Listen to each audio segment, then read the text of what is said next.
Making sense of suggestions, a dive into reported speech. Hello, language enthusiasts. Welcome back to our series on English language learning. Today, we're going to dive deep into a fascinating aspect of reported speech called reporting suggestions. By the end of this video, you will have a clear understanding of what suggestions are in the English language and how to report them accurately and effectively. First things first. What exactly is a suggestion in English?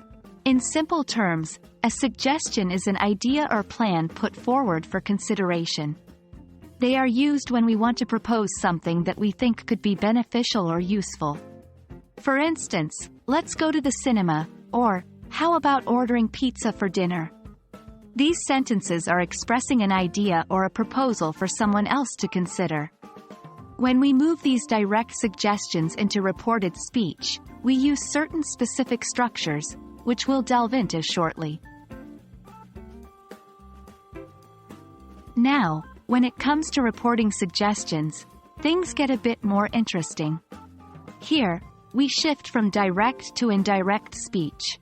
It's like telling someone what another person suggested, but in a different context or time. For example, the suggestion, "Why don't we go to the park?" can be reported as, "She suggested that we go to the park." Notice that we retain the original suggestion, but reframe it to match the reporting context. There are a few common ways to report suggestions in English, and these structures will help you do that. The three most common reporting verbs for suggestions are suggest, propose, and recommend. 1. The first structure uses the verb suggest, followed by a that clause.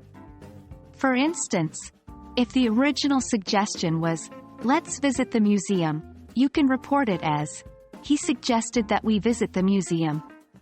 2. The second common structure uses the verb propose, followed by a gerund, ing form. If the original suggestion was, "How about eating out tonight?" it can be reported as, "She proposed eating out tonight." 3. The third structure uses the verb recommend, followed by a gerund or a that clause. For example, "I recommend taking a break," can be reported as, "She recommended that we take a break," or "She recommended taking a break." Remember, while reporting suggestions, we usually do not change the verb tense if the situation is still true or relevant. And that wraps up our introduction to reporting suggestions. It's a fascinating aspect of English grammar that adds depth and precision to our communication.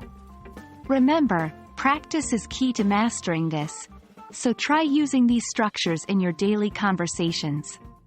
I hope this video helps clarify the concept of reporting suggestions.